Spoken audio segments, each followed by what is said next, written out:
도스토옙스키의 작품 죄와 벌에 등장하는 대학생 라스콜니코프는 고리대금업자를 살해합니다. 그 살해한 이유를 사랑하는 여인 소냐에게 고백을 합니다. 살인을 했을 때 필요한 것은 돈이 아니었어. 나는 이제야 이 모든 것을 알겠어. 즉 내가 넘어설 수 있는지 아니면 그럴 수 없는지를. 내가 넘어설 수 있는지 아니면 그럴 수 없는지를 확인해 보기 위해서 살해했어. 라스콜니코프는 부조리한 사회를 개혁하기 위해서 자신이 비범인으로 부름을 받았다라고 확신합니다. 요즘으로 말하면 엘리트로 선택받았다라고 하는 거죠. 이 비범인은, 엘리트는 사회에 조금도 도움이 되지 않는 평범한 사람을 제거할 권리가 주어졌다라고 믿습니다. 그것이 사회를 위한 것이고 사회를 위해서 자기가 그렇게 태어났고 부름받았다. 내가 왜 비범인인가? 내가 왜 엘리트인가? 좋은 사회를 만들려고. 그러면 좋은 사회를 만들려면 사회에 도움이 되지 않는 평범한 사람들은 없애야지. 그 권리가 나에게 주어져 있다라고 확신하는 겁니다. 일반적으로 모든 사람들이 지키고 따르는 도덕률, 법률을 뛰어넘는 거죠. 아까 말했죠. 뛰어넘는지를 확인해 보고 싶었다.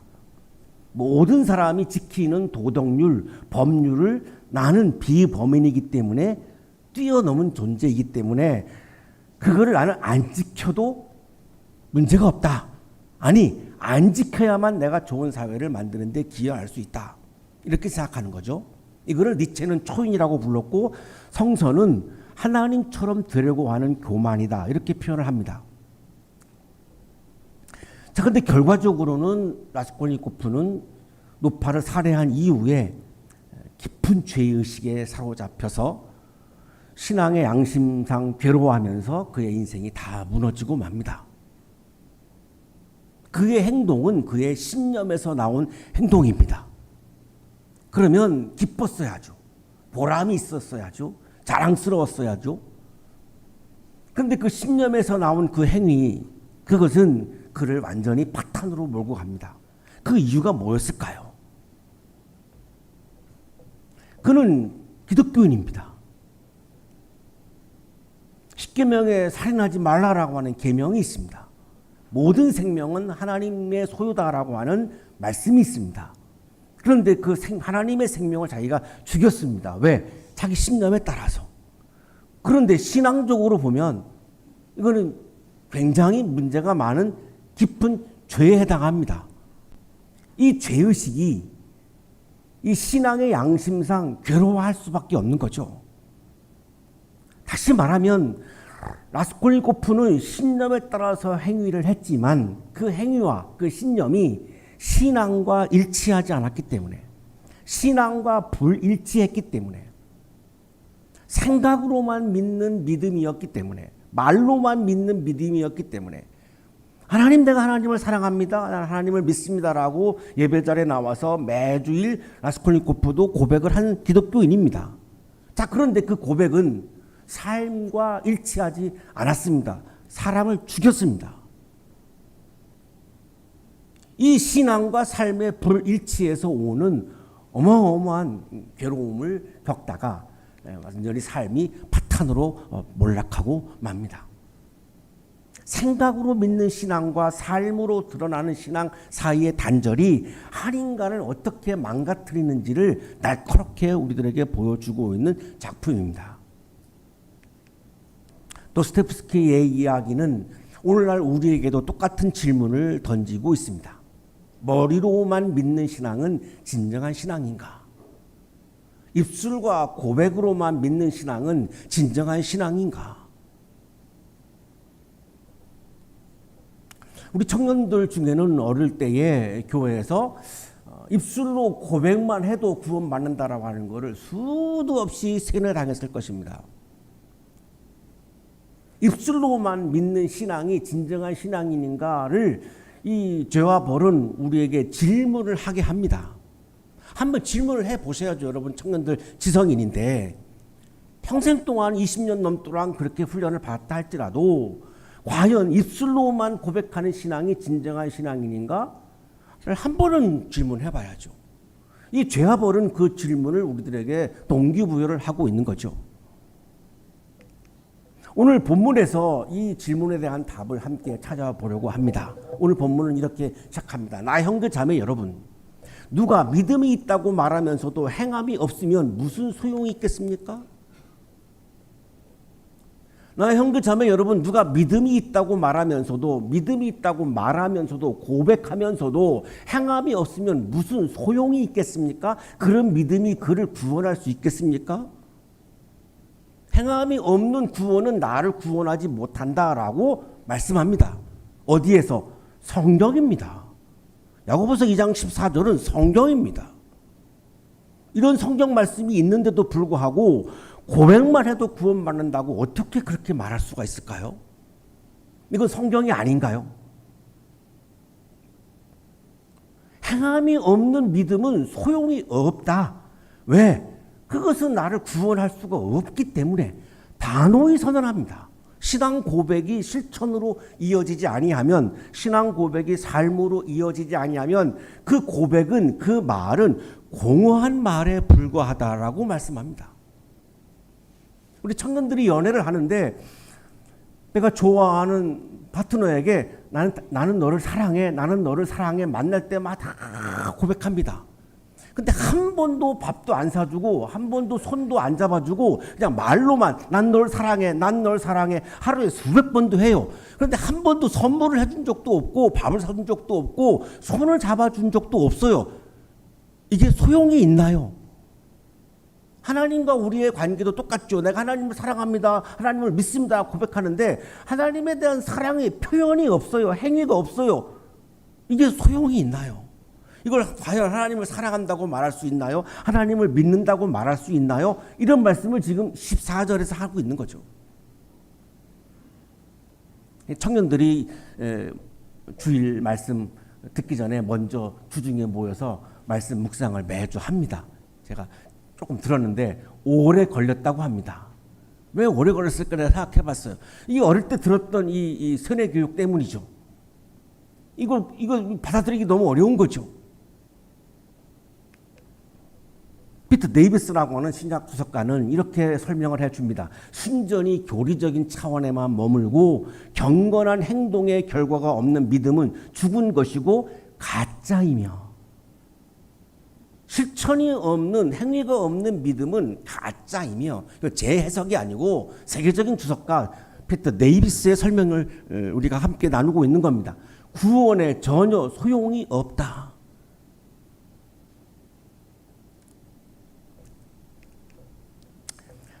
데이비스는 이렇게 첨언합니다. 행위는 믿음의 반대편에 있는 것이 아니고 믿음의 본질적인 표현이다.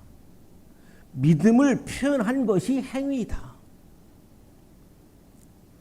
행함이 없는 믿음은 구원을 할 수 없는 무기력한 신앙에 불과하다.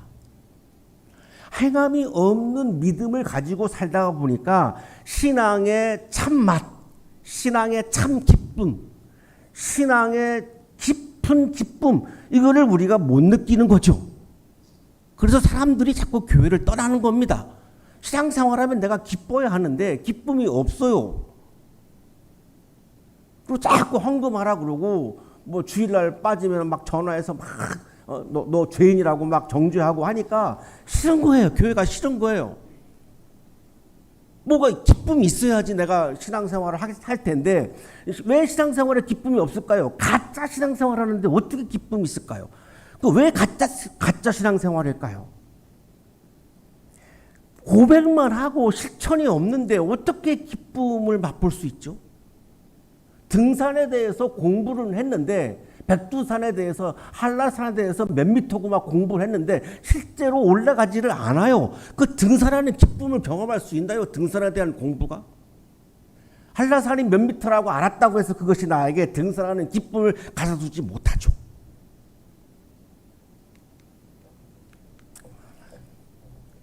야고보는 이거를 한 예를 우리들에게 들어줍니다. 어떤 형제 자매가 헐벗고 먹을 것이 없는 사람이 있습니다. 가난한 사람이 있습니다.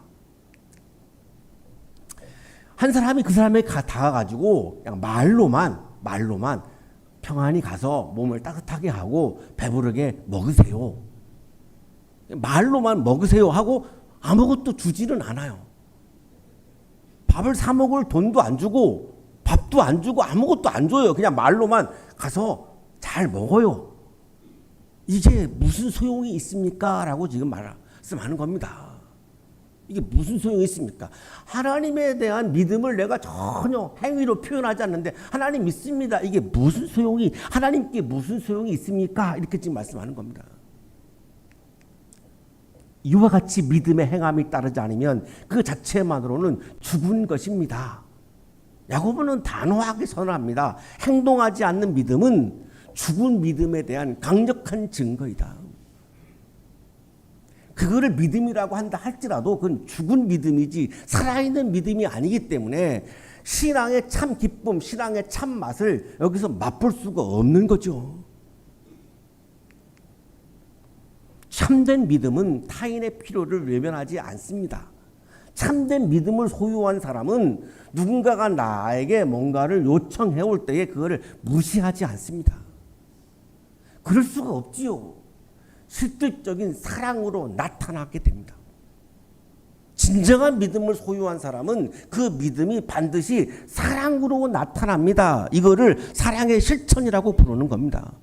사랑의 실천은 믿음에서 나오는 겁니다. 행함이 없는 살아있는 믿음은 존재하지 않습니다. 그건 없습니다. 그건 가짜입니다. 믿음과 행위는 다 중요합니다. 믿음이냐 행위냐 이런 프레임을 거는 분들을 조심하십시오. 행위가 믿음의 반대말이 행위입니까? 왜 믿음이냐 행위냐를 왜 갈라놓죠?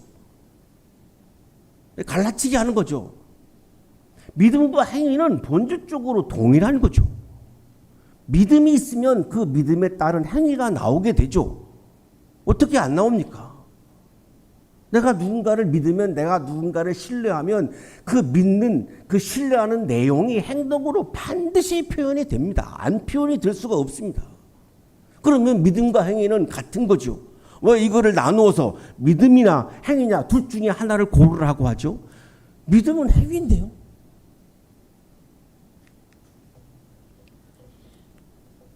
어떤 사람은 이렇게 말할 것입니다. 너에게는 믿음이 있고 나에게는 행함이 있다. 이게 갈라치기입니다. 어떤 사전에도, 세계 어느 사전에도 믿음의 반대말은 행위다. 어디에도 없어요.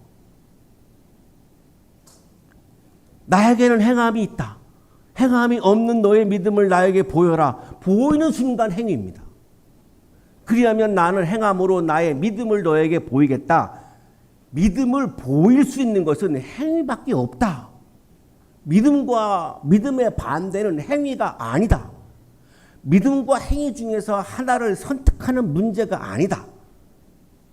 믿음은 행함을 통해서 드러나는 것이다. 행함을 통해서 드러나지 않는 믿음은 죽은 믿음이다. 행함이 없는 믿음은 죽은 믿음이다. 믿음을 행함으로 나타내는 것이 살아있는 믿음이다. 살아있는 믿음을 소유할 때 우리는 믿음의 참 맛과 참 기쁨을 누릴 수 있다. 말로 하는 믿음은 행함으로 구체화되고 행함은 믿음을 증명하게 된다. 믿음의 증거가 행함이다. 믿음의 실제는 삶의 방식으로만 보여줄 수 있는 것이다.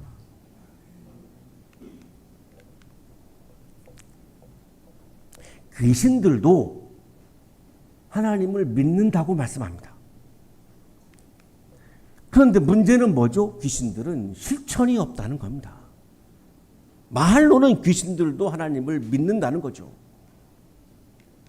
그런데 왜 귀신일까요? 실천이 없기 때문에.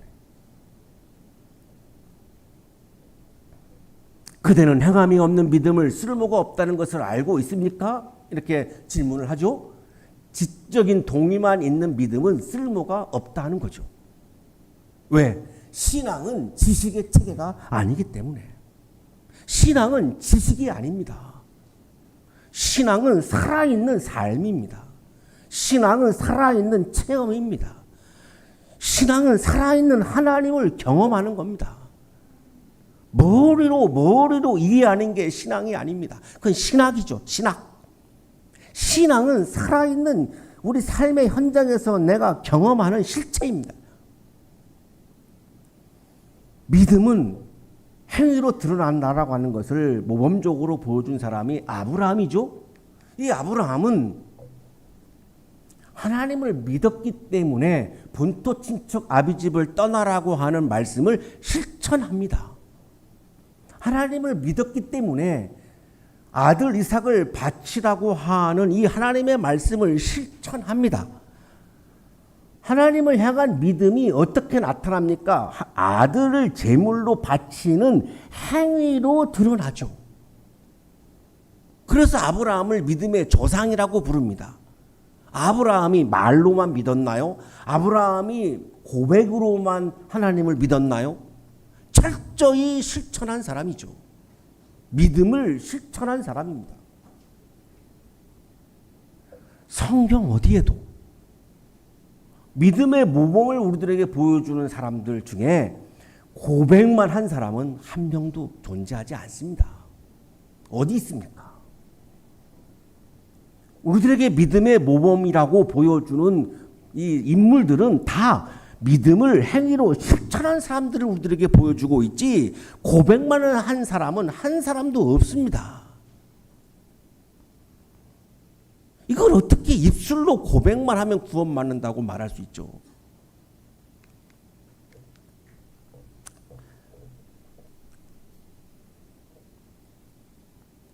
제가 챗GPT한테 물어봤습니다.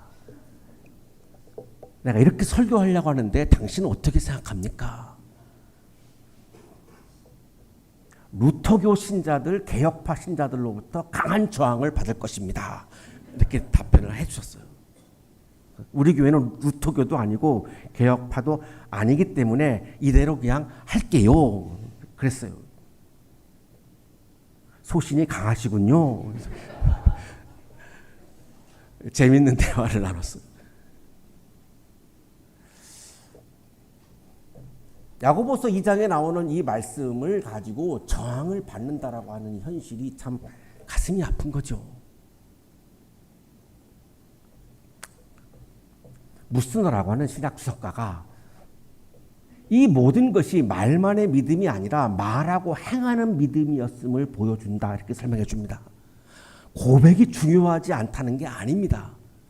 말하는 게 중요하지 않다는 게 아닙니다. 말로만 그쳐서는 안 된다는 거죠.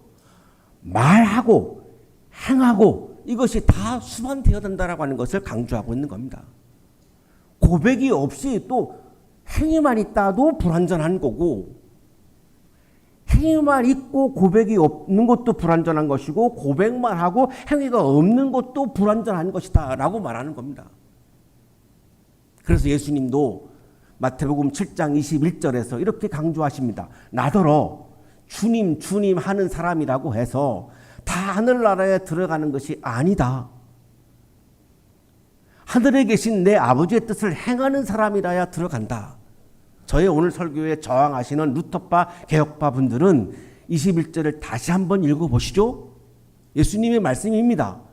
나더러 주님 주님 하는 사람이라고 해서 다 하늘나라에 들어가는 것이 아니다. 하늘에 계신 내 아버지의 뜻을 행하는 사람이라야 들어간다. 행하는 사람이라야 들어간다. 우리 청년들 말씀 묵상하시면서 저에게 저항을 하려고 마음 먹은 청년들 21절 예수님의 말씀을 10번 읽어보세요. 행하는 사람이라야, 아버지의 뜻을 행하는 사람이라야, 아버지의 뜻을 행하는 게 믿음입니다. 믿음으로 구원받는다라고 하는 게 맞아요. 그 틀리다는 말이 아니에요. 믿음으로 구원받는데 믿음이 뭐죠? 아버지의 뜻을 행하는 게 믿음입니다. 아버지의 뜻을 행하는 믿음을 소유할 때 하늘나라에 들어간다, 이렇게 말씀하시죠. 누가? 예수님이.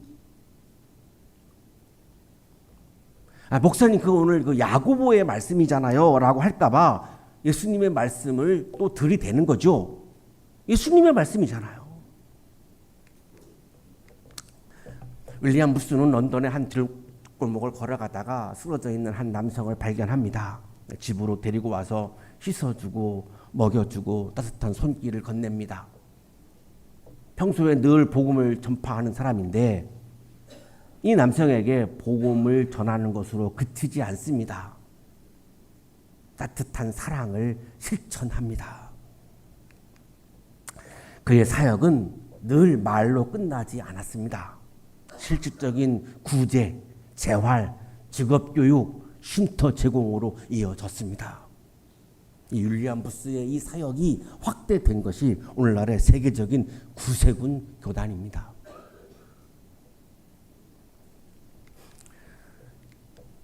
그는 죽는 날까지 늘 가난한 사람들, 약한 사람들을 만나서 복음 전도만 한 것이 아니라 그들을 실질적으로 돌보아 주었습니다. 먹을 것도 주고 잠자리도 제공하고 직업도 교육해 주고 장례식 날 그의 주변에 있는 가난한 사람들이 모여서 관을 둘러싸고 고백을 했습니다. 윌리엄 부스는 하나님의 사랑을 설교하지 않았습니다. 그는 우리에게 하나님의 사랑이 되어 주었습니다. 그는 우리에게 하나님의 사랑이 되어 주었습니다. 일반 시민들이 우리 그리스도인들에게 기대하는 것은 우리가 여기에 모여서 오늘처럼 이렇게 고백만 하는 것으로 그치지 않고 하나님의 사랑이 되어 주기를 기대하는 겁니다. 그 기대에 우리가 못 미치고 있기 때문에 교회가 무너지고 있는 겁니다.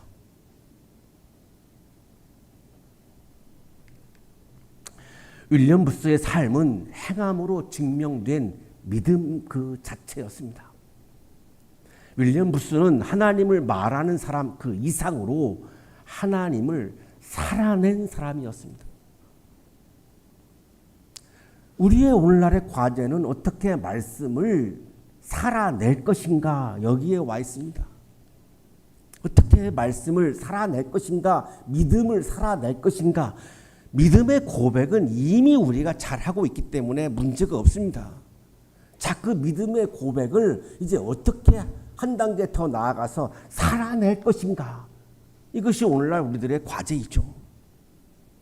신학자 보네퍼는 이렇게 말합니다. 믿음은 오직 순종 안에서만 존재하며 결코 순종이 없이 존재하지 않는다. 믿음은 오직 순종의 행위 안에서만 믿음이다. 믿음은 오직 순종의 행위 안에서만 믿음이다. 하나님의 말씀을 순종하는 행위를 떠난 믿음은 존재하지 않는다. 믿음을 말로만 고백하는 것이 아니라 그 믿음이 행동으로 이어질 때 참된 제자가 될 수 있다라고 하는 보네퍼의 말은 오늘날 우리 기독교인들에게 상당한 도전이 되고 있는 말입니다. 그는 실질적으로 그의 믿음을 늘 실천으로 옮긴 사람이었습니다. 사랑하는 한양 가족 여러분, 단지 머리로만 아는 신앙, 입으로만 고백하는 신앙으로는 불충분합니다. 매우 중요합니다. 입으로 고백하는 신앙 매우 중요합니다. 그러나 그것만으로는 불충분합니다. 신앙은 지식이나 교리를 이해하는 것으로 완성되지 않습니다. 성경을 공부해서 이해하는 것으로 신앙은 완성되지 않습니다. 내가 성경의 말씀을 내가 이해하고 깨달은 것, 그것을 내가 삶 속에서 실천하는 것까지 진행되어질 때에 비로소 살아있는 신앙이 완성이 되어집니다. 내가 말씀을 이해하고 깨달은 것으로 방심해서는 안 됩니다. 거기가 마지막이 아닙니다. 완성된 게 아닙니다. 내가 말씀을 깨닫고 이해했으면 그 다음 단계, 그것을 내가 실천하는 것을 반드시 고민해야 됩니다. 이것을 내가 어떻게 실천할 것인가 기도해야 합니다. 여기서 우리가 자꾸만 방심하는 거죠. 하나님 앞에서 진실한 믿음은 사랑의 실천으로 나타나는 믿음입니다. 오늘 우리는 다시 묻습니다. 나는 믿음을 말할 뿐인가 아니면 살아내고 있는가? 나는 말로만 믿고 있는가? 내가 믿는 바를 살아내고 있는가? 오늘도 우리 앞에는 사랑해야 할 이웃이 있습니다. 실천해야 할 진리가 있습니다. 머리와 가슴뿐 아니라 손과 발로도 믿음을 살아내는 신앙인이 되시기를 기도합니다. 죽은 믿음이 아니라 살아있는 믿음으로 영적인 기쁨을 경험하며 절망과 아픔을 이기는 멋진 그리스도인으로 살아가시기를 간절히 축원합니다.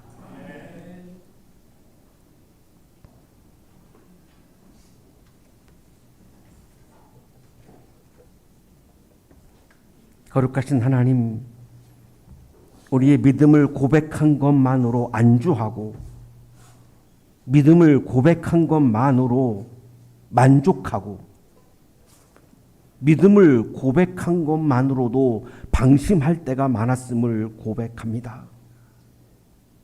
주님, 우리의 믿음을 담대한 믿음으로 바꾸어 주셔서 강한 믿음으로 바꾸어 주셔서 고백 후에 반드시 실천으로 이어지는 살아있는 믿음을 살아가게 하여 주옵소서. 믿음을 살아낼 때에, 땀을 흘리며 믿음을 살아낼 때에 영적인 기쁨이 풍성해질 것을 믿습니다. 예수 그리스도의 이름으로 기도하옵나이다.